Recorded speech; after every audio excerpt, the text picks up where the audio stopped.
আজকে তোমাদের কাছে আবার একটি মক টেস্টের ক্লাস নিয়ে এসেছি। এর আগে তোমাদের মক টেস্ট 1 করিয়েছি, যারা দেখোনি এই ভিডিও ডেসক্রিপশনে লিঙ্ক দেওয়া আছে, সেখান থেকে গিয়ে তোমরা দেখে নিতে পারো।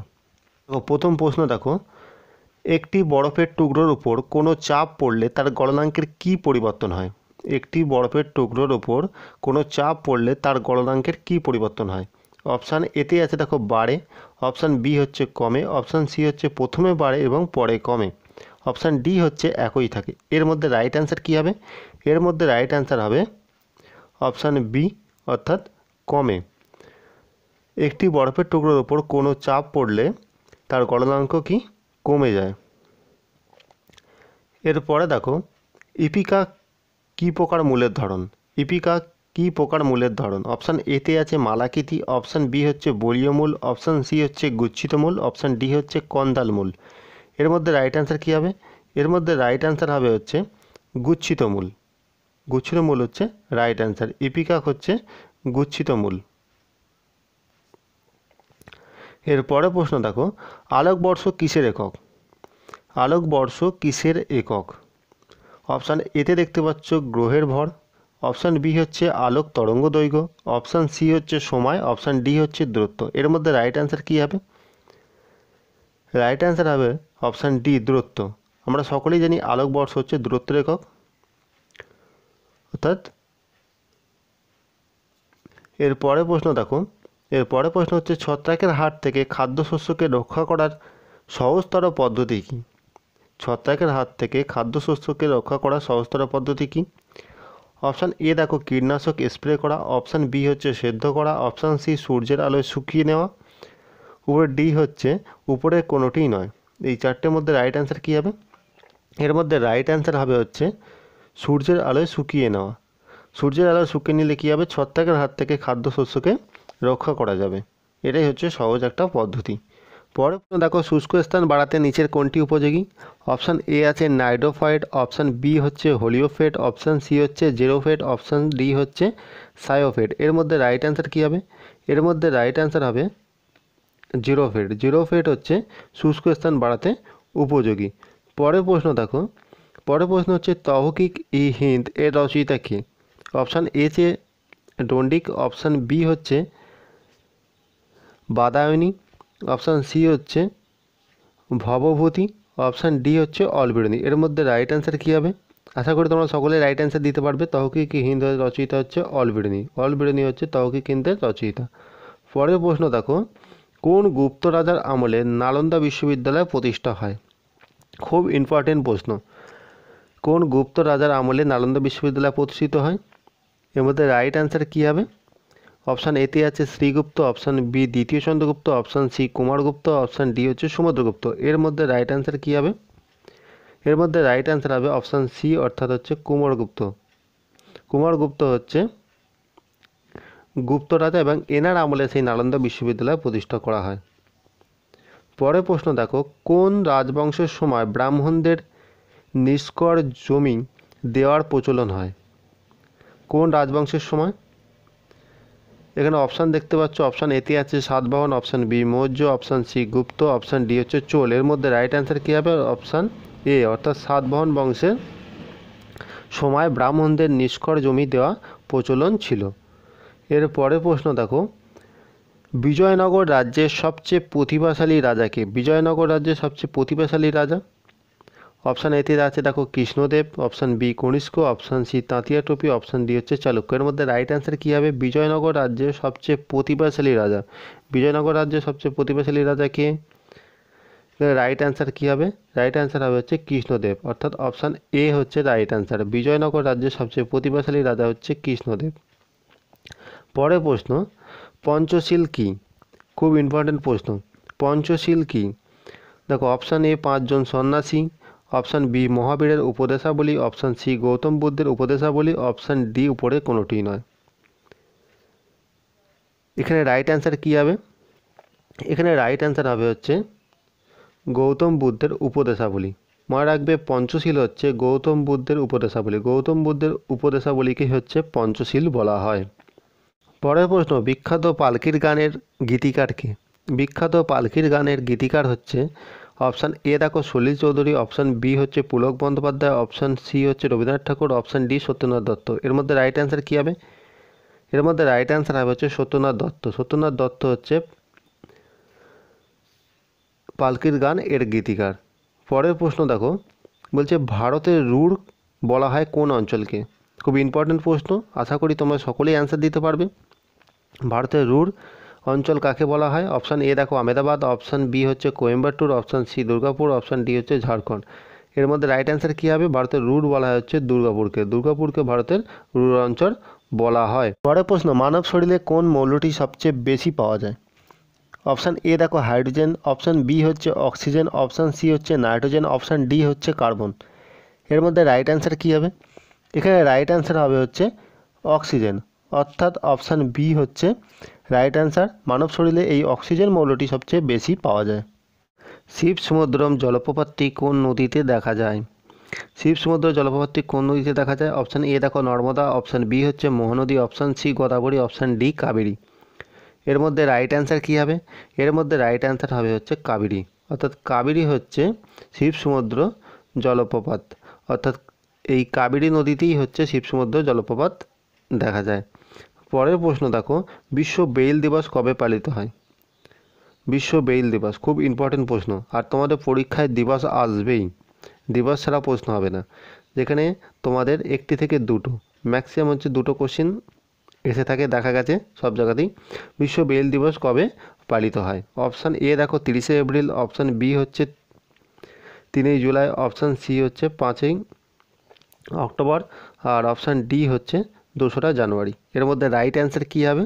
এর মধ্যে রাইট অ্যান্সার হবে হচ্ছে বিশ্ব ব্রেইল দিবস। বিশ্ব ব্রেইল দিবস হচ্ছে 4ই জানুয়ারি। বিশ্ব ব্রেইল দিবস 4ই জানুয়ারি। তোমাদের কাছে এখানে কমেন্টে অ্যান্সার জানতে চাইবো, এই বিশ্ব ব্রেইল দিবস কার জন্মদিন উপলক্ষে পালন করা হয়?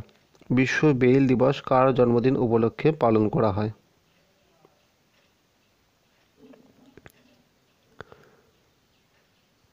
নিচের কোনটি প্রেমেন্দ্র মিত্রের সৃষ্ট রচিত? নিচের কোনটি প্রেমেন্দ্র মিত্রের সৃষ্ট চরিত্র দেখো, অপশান এ হচ্ছে ফেলুদা, অপশান বি হচ্ছে ব্রজরা, অপশান সি হচ্ছে টেনিদা, অপশান ডি হচ্ছে ঘনাদা। এর মধ্যে রাইট অ্যান্সার কী হবে? প্রেমেন্দ্র মিত্রের যে সৃষ্টি চরিত্র সেটা কি? ঘনাদা। রাইট অ্যান্সার কী হবে? ঘনাদা। ঘনাদা হচ্ছে প্রেমেন্দ্র মিত্রের সৃষ্ট চরিত্র। পরের প্রশ্ন দেখো, বলছে ইংরেজি ভাষায় প্রকাশিত ভারতের প্রথম সংবাদপত্র কোনটি? ইংরেজি ভাষায় প্রকাশিত ভারতের প্রথম সংবাদপত্র, অপশান এ দেখো সমাচার দর্পণ, অপশান বি হচ্ছে বেঙ্গল গেজেট, অপশান সি অমিতবাজার, অপশান ডি হচ্ছে ইন্ডিয়ান মিরর। এর মধ্যে রাইট অ্যান্সার কী হবে? এর মধ্যে রাইট অ্যান্সার হবে হচ্ছে বেঙ্গল গেজেট। বেঙ্গল গেজেট, অর্থাৎ অপশান বি হচ্ছে রাইট অ্যান্সার। ইংরেজি ভাষার প্রকাশিত ভারতের প্রথম সংবাদপত্র যেটা হচ্ছে বেঙ্গল গেজেট। পরের প্রশ্ন দেখো, বলছে রাজ্যপাল হওয়ার জন্য ন্যূনতম কত বছর বয়স হওয়া দরকার? রাজ্যপাল হওয়ার জন্য কমপক্ষে কত বয়স লাগে? অপশান এ দেখো 30 বছর, অপশান বি 35 বছর, অপশান সি হচ্ছে 40 বছর, অপশান ডি 25 বছর। এর মধ্যে রাইট অ্যান্সার কী হবে? এর মধ্যে রাইট অ্যান্সার হবে হচ্ছে 25 বছর। রাইট অ্যান্সার হচ্ছে 25 বছর। রাজ্যপাল হওয়ার ন্যূনতম বয়স হচ্ছে 25 বছর। এখানে রাজ্যপাল দিয়েছে, যদি রাষ্ট্রপতি দিত সেক্ষেত্রেও 35, এবং উপরাষ্ট্রপতি দিলেও সেটা হচ্ছে 35 বছর হতো। মনে রাখবে, রাজ্যপাল, রাষ্ট্রপতি, উপরাষ্ট্রপতি এনাদের হচ্ছে ন্যূনতম বয়স লাগে 35 বছর। পরের প্রশ্ন, নিচের কোনটি ভাইরাস ঘটিত রোগ?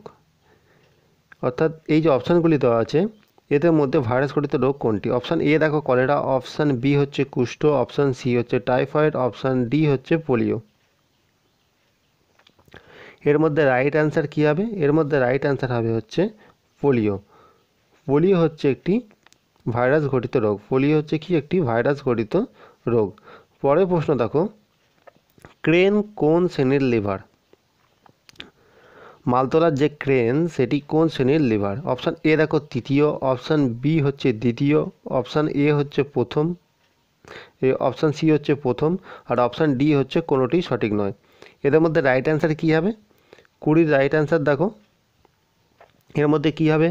অপশান এ, অপশান এ অর্থাৎ তৃতীয় শ্রেণীর লিভার। ক্রেন হচ্ছে তৃতীয় শ্রেণীর লিভার। পরের প্রশ্ন দেখো, ভারত সরকার কবে রুপি চালু করেছিল? ভারত সরকার কবে রুপি চালু করেছিল? অপশান এ দেখো 2015, option B 2014, option C 2017, option D 2016। এর মধ্যে রাইট অ্যান্সার কী হবে? অ্যান্সার দাও। এর মধ্যে রাইট অ্যান্সার হবে হচ্ছে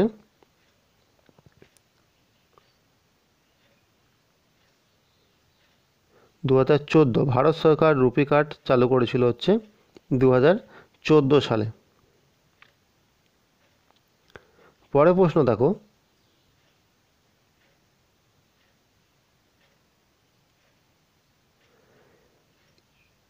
ইউনিফাইড পেমেন্ট ইন্টারফেস অর্থাৎ UPI, unified payment interface UPI কবে চালু হয়? অর্থাৎ ইউপিআই যে পরিষেবা আমরা গুগল পে, ফোনপে, পেটিএম তাতে যে ইউপিআই ব্যবহার করি, এই ইউপিআই কবে চালু হয়?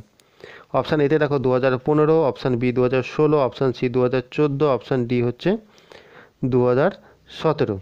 এর মধ্যে রাইট অ্যান্সার কী হবে? এর মধ্যে রাইট অ্যান্সার হবে 2016 অর্থাৎ option B. Right answer 2016 option B, অর্থাৎ ইউপিআই এই পরিষেবা হচ্ছে 2016 সালে চালু হয়।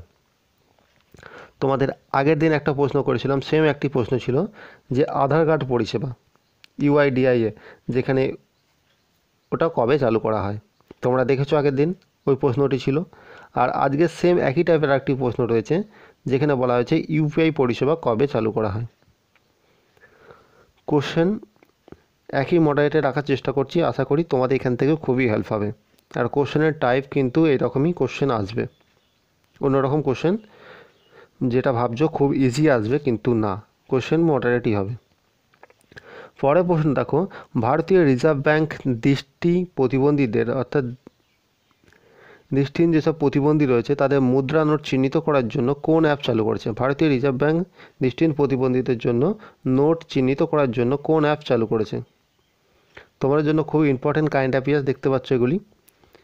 অপশান এ হচ্ছে সুরা, অপশান বি হচ্ছে অ্যাভেল, অপশান সি হচ্ছে ইনসাইট, আর অপশান ডি হচ্ছে মানি। এর মধ্যে রাইট অ্যান্সার কী হবে? আশা করি তোমরা সকলে অ্যান্সার দিতে পারবে। রাইট অ্যান্সার হবে হচ্ছে অপশান ডি, মানি। মানি হচ্ছে রাইট অ্যান্সার, অর্থাৎ ভারতীয় রিজার্ভ ব্যাঙ্ক দৃষ্টিহীন প্রতিবন্ধীদের মুদ্রা নোট চিহ্নিত করার জন্য মানি অ্যাপ চালু করেছে। পরের প্রশ্ন, দিল্লির কোন মেট্রো স্টেশনের নাম পরিবর্তন করে সুপ্রিম কোর্টের মেট্রো স্টেশন নাম রাখা হয়েছে? অপশান এ দেখো প্রগতি ময়দান, অপশান বি হচ্ছে রাজীব চক, অপশান সি হচ্ছে ইন্দ্রপ্রস্থ, অপশান ডি হচ্ছে মান্ডি হাউস। এর মধ্যে রাইট অ্যান্সার কী হবে? এর মধ্যে রাইট অ্যান্সার হবে প্রগতি ময়দান, অর্থাৎ অপশান এ হচ্ছে রাইট অ্যান্সার। অর্থাৎ দিল্লির যে মেট্রো স্টেশন তার নাম পরিবর্তন করে সুপ্রিম কোর্টে মেট্রো স্টেশন নাম রাখা হয়েছে, সেটা হচ্ছে প্রগতি ময়দান। পরের প্রশ্ন দেখো, 2020 সালে 1 জানুয়ারি কোন দেশে সবচেয়ে বেশি শিশু জন্মগ্রহণের রেকর্ড রয়েছে? 2020 সালে 1 জানুয়ারি অর্থাৎ 1 জানুয়ারি কোন দেশে সবচেয়ে বেশি শিশু জন্মগ্রহণের রেকর্ড রয়েছে? খুব ইম্পর্টেন্ট একটা কারেন্ট অ্যাফেয়ার্স তোমাদের জন্য। অপশান এ দেখো ভারত, অপশান বি হচ্ছে চীন, অপশান সি দক্ষিণ আফ্রিকা, অপশান ডি হচ্ছে ব্রাজিল। এর মধ্যে রাইট অ্যান্সার কী হবে? এর মধ্যে রাইট অ্যান্সার হবে হচ্ছে ভারত, অর্থাৎ অপশান এ 2020 সালে 1 জানুয়ারি যেখানে ভারতের সবচেয়ে বেশি শিশু জন্মগ্রহণের রেকর্ড রয়েছে। এই ছিল তোমাদের কাছে নিয়ে আসা মক টেস্ট। আশা করি তোমরা সকলেই ভালো অ্যান্সার দিতে পেরেছো। এই মক টেস্ট সম্পর্কে কোনো মতামত যদি তোমাদের দেওয়ার থাকে অবশ্যই কমেন্ট করতে পারো। ভালো লাগলে লাইক করো, বন্ধুদের মাঝে প্রচুর পরিমাণে শেয়ার করে দাও যাতে তারা মক টেস্টে অংশ নিতে পারে। দেখা হচ্ছে নেক্সট ক্লাসে।